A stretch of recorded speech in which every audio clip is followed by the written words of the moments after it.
We're going where you want to go so you can be where you need to be.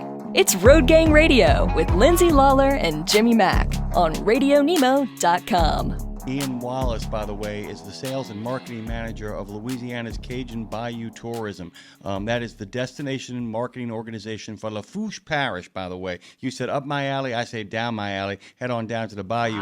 Born and raised in New Jersey at the Jersey Shore. And by the way, Andre and I were talking about this before the show got started. There is no better passion for a place than comes from somebody who goes down to that place and adopts its ways. I've often said, don't ever forget the guy who directed Air Force One and In the Line of Fire, America, was actually a German transplant who directed Das Boot. Wolfgang Peterson came on over here, and there is no greater patriot. There is no greater, regional superhero than the person who adopts those traits of the other.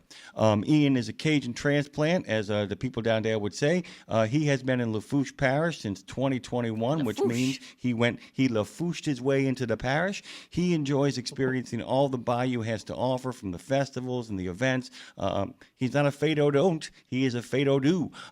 Cajun food, outdoor experiences. He's also a certified drone pilot. What have you got to do with your life? And enjoys utilizing it to take epic drone shots throughout the community. And I got to tell you, man, anybody that's driven into Lafourche Parish knows it feels like you've stepped into a science fiction movie that also happens to be boiled and fried.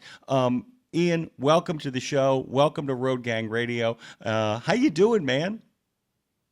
Good. Good morning, y'all. It's a pleasure to be on your show, and I'm excited to tell you all about what there is to see and do and taste in Louisiana's Cajun Bayou.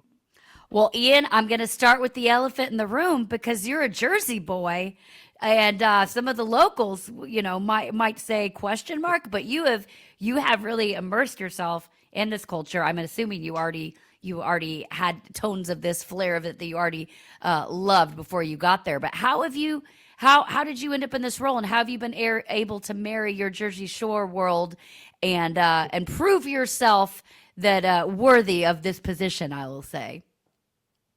That is correct. Yep. So I'm originally born and raised at the Jersey Shore, and as you can imagine, New Jersey is a lot different than being down here in Louisiana. You got all these festivals and events. The food is different down here. The culture is something else, and I've lived it these last 4 years, and I think I could consider myself a local now that I've been down here for so long. The community in Lafourche Parish, they are so welcoming.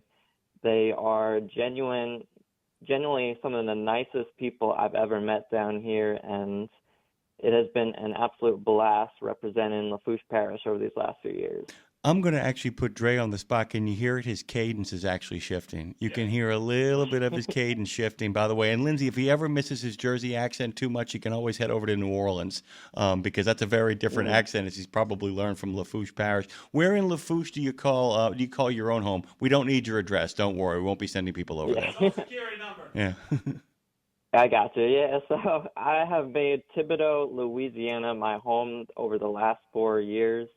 Home of Nicholls State University, just south of New Orleans, and home to some really great people, some great food, and some great events down there. By the way, did Andre tell you his last name? Oh, no, what is it? Thibodaux. Oh, there you go. So we already got a Thibodaux in the house. Oh, dude, it's like Smith in the South. We're not related.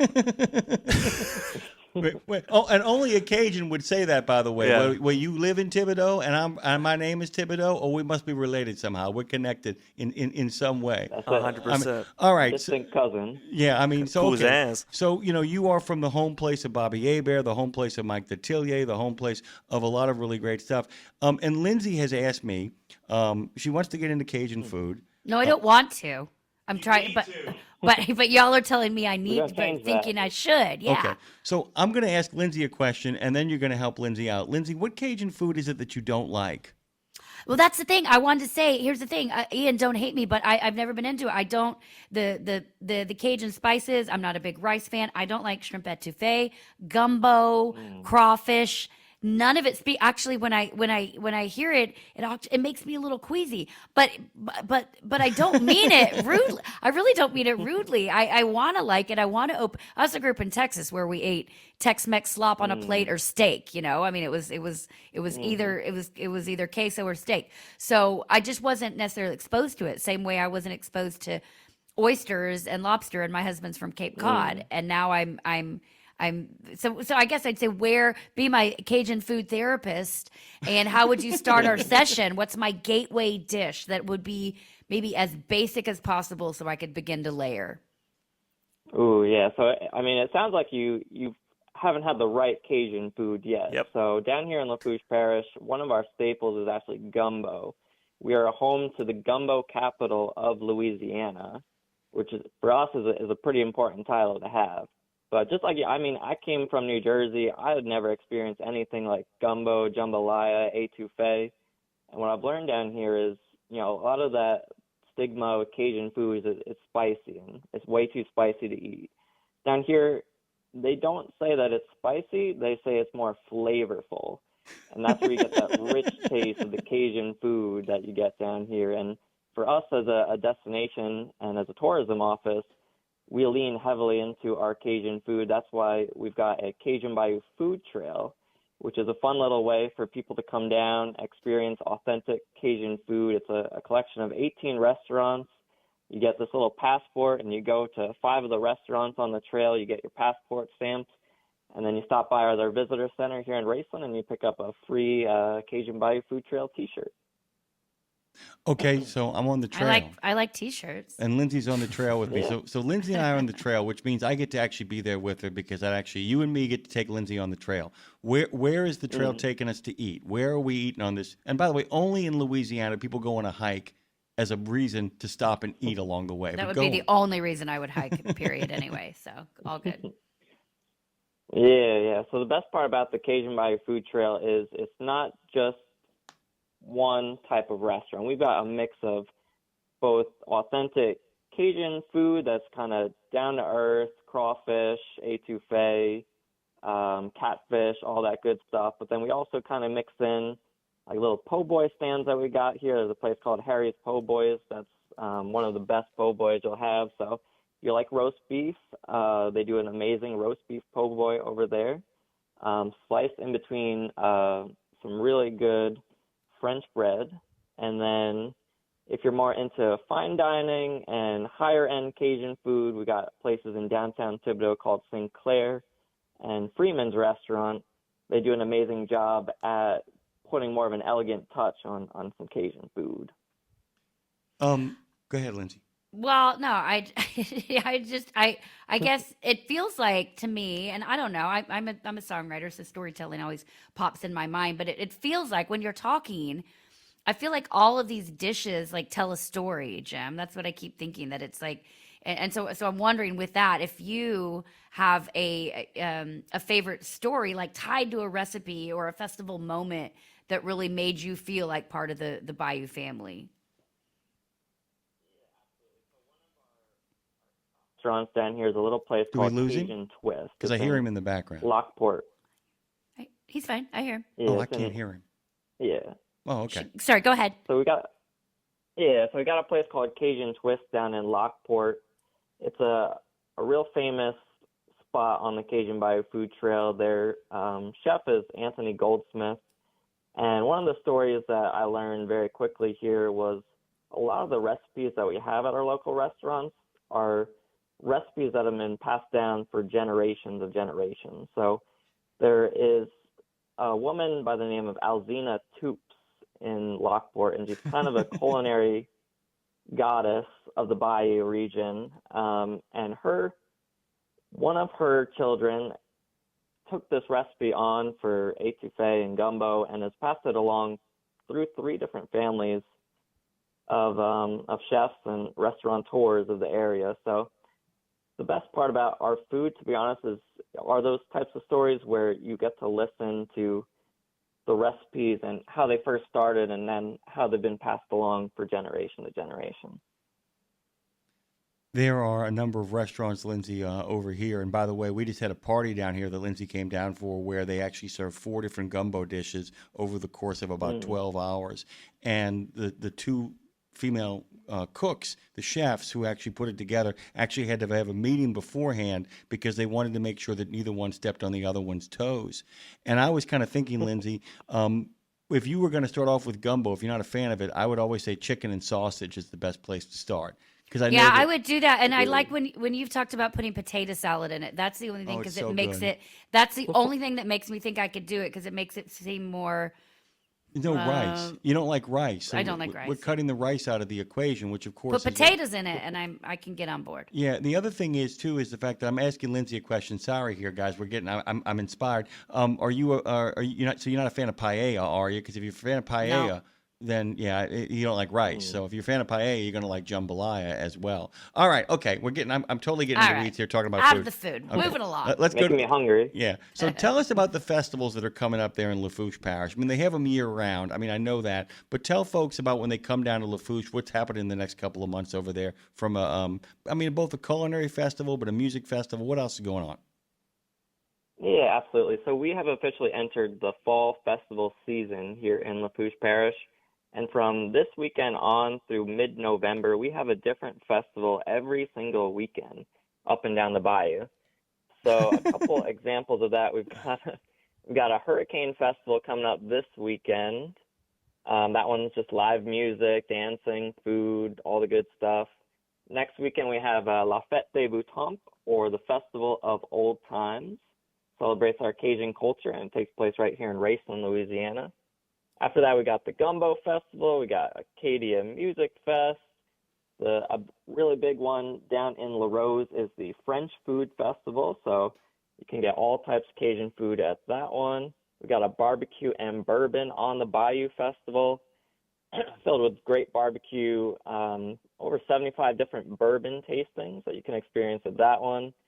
And then we also got events like Big Boy's Main Street Cook-Off and the Thibodaux Fall Festival in downtown Thibodaux.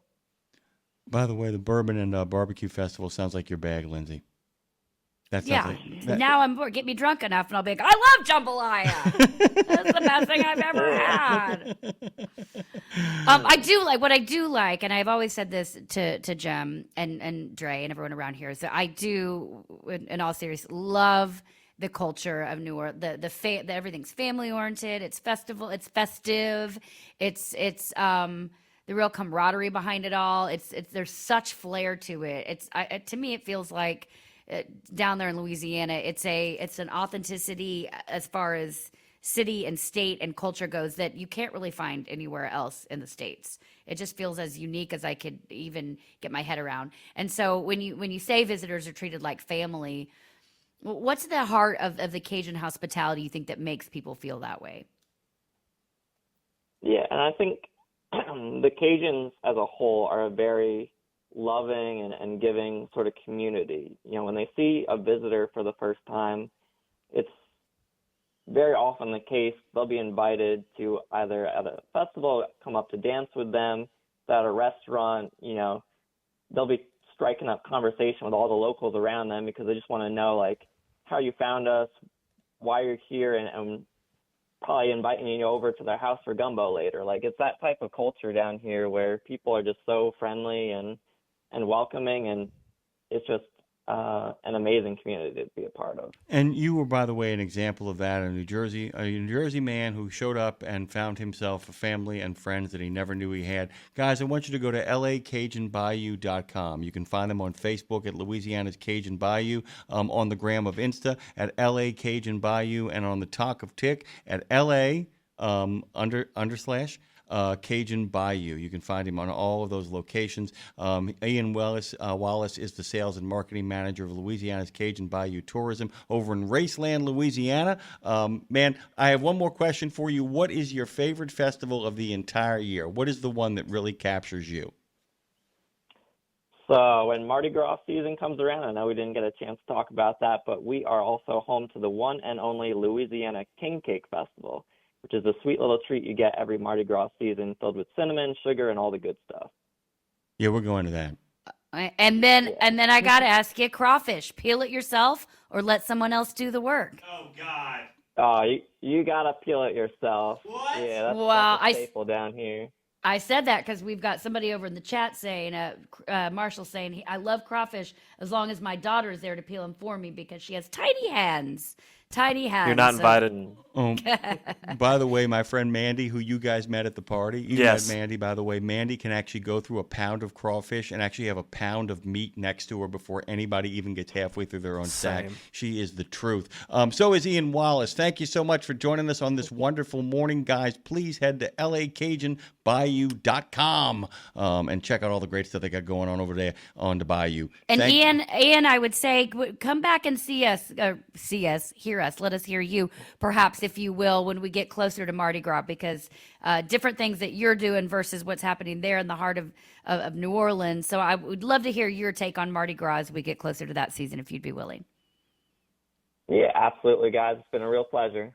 Thank you. And by the way, we'll work it out with Claire to get him down in the studio. When you come down for Mardi Gras, we can all be in the studio together. Son of a gun, we're going to have some fun on the Bayou. You listen to the Road Gang Radio. Yeah, you are. LACajunBayou.com if you want to know more about Louisiana's Cajun Bayou, different from what y'all are sitting there in the heart of New Orleans, right? I mean, yeah, it's a different. Same, but different. Yeah, I will tell you this, the friendliness of the culture is the same. I'm going to absolutely give them exactly the props Ian gave them. They are as friendly and as welcoming as, who you people? Oh, you don't have people? Well, you're our people now. I mean, there really is a lot of that goes on. Dre will back me up there. Happens in New Orleans all the time. Who you with, baby? Nobody. You with us now. We're all going to go make some groceries. Let's all go check it out. There is an adoption methodology that goes on here. They don't like the lonely. And when I say they don't like the lonely, they don't hunt them down. They go looking for the lonely to make them less lonely. They don't hunt them down. They don't hunt down the lonely. They incorporate the lonely. They make them part of the bigger, wider family. There's some real big differences, by the way, because Creole cooking, Lindsay, ain't Cajun cooking. I know. I said Creole the other day, and you about attacked me. So I didn't know. I didn't know. I didn't know what I didn't know. I'll never do it again. Inquiring minds want to know.